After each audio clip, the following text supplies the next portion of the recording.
Scream Stream presents Classic Horror Rewind. Hello and welcome to Classic Horror Rewind. My name is James Gass, and every Wednesday I dig deep through the history of horror on celluloid to separate the best from the worst so you don't have to. And this week I am bringing the classic The Haunting. This is a film directed by Robert Wise. It currently has a 7.6 on IMDb, and this is based off the 1959 book The Haunting of Hill House, written by Shirley Jackson. Now, this film stars Julie Harris, Claire Bloom, Robert Johnson, and Russ Tamblyn. For a brief plot synopsis, Dr. Markway is a parapsychologist trying to prove the existence of ghosts and the paranormal. The perfect place to do this is Hill House, which is supposedly the most haunted house in America. Now, the house is currently owned by the Sandersons, and he does get permission with the exception that he take along their nephew, Luke Sanderson. Dr. Markway has also enlisted the help of Eleanor Lance and Theodora. These two young ladies have their own experiences in the paranormal, and they prove to be quite useful to Dr. Markway's investigation. Now, let me start off with some of the things that I like. First thing is the casting. Each member was perfectly cast for their part. Julie Harris, who played Eleanor, did a fantastic job. Eleanor is a vulnerable character, very shy, very timid. She spent most of her adult life taking care of her invalid mother. And I think Julie Harris really portrayed that character perfectly. There was also great character development there, and we see Eleanor go from this vulnerable young woman to this strong character who feels a need to be in the house and possibly goes a little crazy. Claire Bloom, on the other hand, played Theodora, who is the polar opposite of Eleanor. Theodora is very crass at times, but can be caring. I think the character was a little wish-washy, but Claire Bloom did a great job portraying the character as she was written. Russ Tamblyn played the part of Luke, who was kind of this douchebaggy character, very shallow, very cad, possibly womanizer.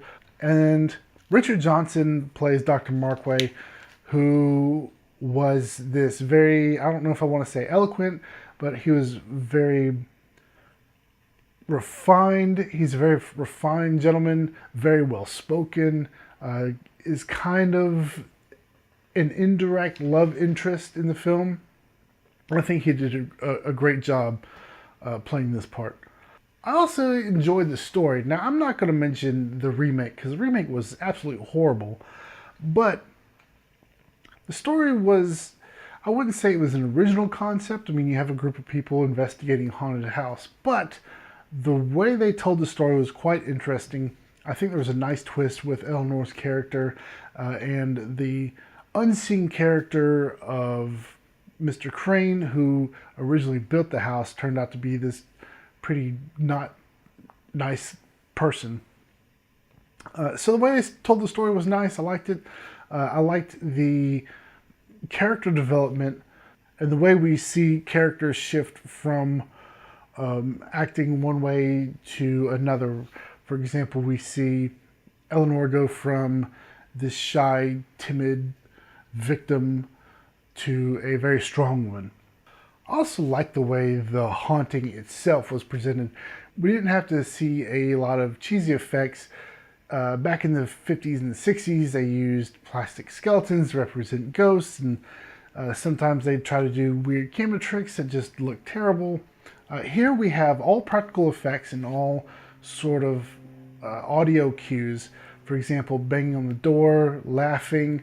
At one point we see wind blowing houseplants where there should be no wind to represent the ghosts and the feeling that ghosts are nearby.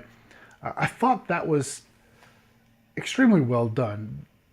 You don't see this a whole lot in films nowadays where they try to leave what the ghosts would look like up to the imagination.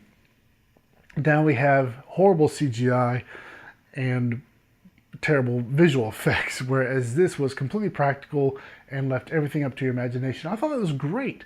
I thought it was a well use of just audio design, sound design, visual effects, things like that. The only real visual effect we saw was this door getting pushed in by the ghost. I thought that was great. I thought it was really well executed. Also, the cinematography. We don't see a lot of cinematography like this anymore. Very wide, a lot of wide shots, not a whole lot of shots that are close up, but you do see shots where you have one character in the foreground, one character in the background, and rather than the character in the background being out of focus, we have both of these characters in focus, and it really draws your eye with leading lines, and the cinematography was just excellent. I really enjoyed it. Lighting was nice. All the mood lighting, all the use of shadows was great. We don't see this kind of cinematography in films anymore. And another effective use of lenses were when we were supposed to feel uncomfortable, or like there were ghosts around and we were supposed to feel really uneasy. The film used an ultra wide lens, which created this curve all around the edges that made everything look a little distorted. I thought that was great. I've never really seen that before. This is the first time I've seen a use of lens in that way. I thought that was excellent. So let's get on to some of the things that I didn't like. I did not like, even though they did a great job acting, I did not like the characters of Theodora and Luke. I thought Theodora was too cruel. In the book, she was caring, and then she's also cruel sometimes, but mostly she was generally a warm character. And I thought in the film she was just a little too cruel. They started off having her very caring towards Eleanor, and then not even halfway through the film, she did a complete 180 and was just horribly mean to her. In that respect, I didn't like the way they wrote the character. And as far as Luke, in the book, he was more of the hero character. He was the love interest. He was also a lot more of a warmer character. He had a lot more of a heart. In this, I thought he was too shallow, too douchey, I guess. I did not like his character. I think those are the only real things I just didn't like. I just didn't like those characters very much. I thought they could have been written a lot better. I thought if you're going to have Luke be this harsh character, I think he should not have been as harsh. And the same goes with Theodora. I thought she was just too much of a not nice lady. I'll just say that. And I think that's the only real complaint that I had with the film, were just those characters. Everything else, I loved this. I thought this was a great film. If I have to give it a rating, it would be a 4.75 out of 5. Definitely go and purchase it if you feel inclined to do so, because you can't really stream it anywhere. I bought it on Amazon. I bought it digitally for $6.99, I believe. You can rent it for $2.99, but I went ahead and bought it. It's worth the purchase. So there you go. Or if you want to own it on physical disc, I think it's $7.99 on disc. So there. I highly recommend that you go and check out this movie. At the very least, rent it. It was a great film. It's a lot better than that horrible remake that we got in 1999, I think it was, with Liam Neeson and those other two people, and Luke Wilson. It was, or Owen Wilson. Yeah, Owen Wilson. Just horrible movie. This is much better. The effects are, as I said, practical, realistic, all around great movie. Go check it out.